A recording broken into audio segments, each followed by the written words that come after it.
आबादी बढ़ी है, अपराध की प्रकृति बदली है। इसको देखते हुए अगर हम उसके अनुरूप अपनी रणनीति नहीं तय करेंगे तो कभी भी अपराध को नियंत्रण करने में हमें सफलता नहीं प्राप्त हो पाएगी। और उसके अनुरूप तैयारी करना, उसके अनुरूप अपनी ट्रेनिंग को स्थापित करना और उसके अनुरूप अपने पुलिस बल को आगे बढ़ाने की कार्रवाई को बढ़ाना।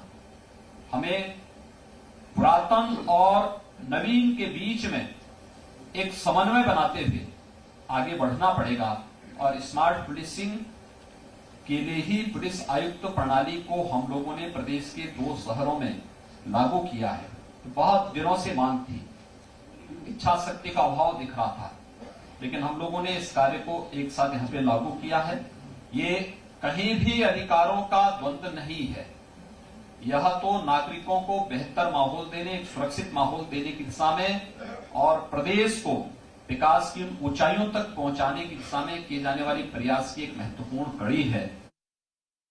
अभी डिफेंस एक्सपो लखनऊ में आयोजित हुआ।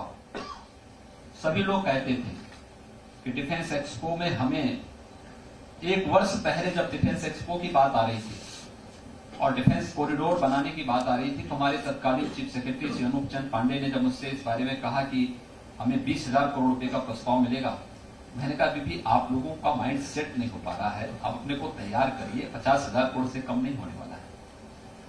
और हमें ठीक 50,000 करोड़ रुपए के प्रस्ताव इस डिफेंस एक्सपो में प्राप्त हुए।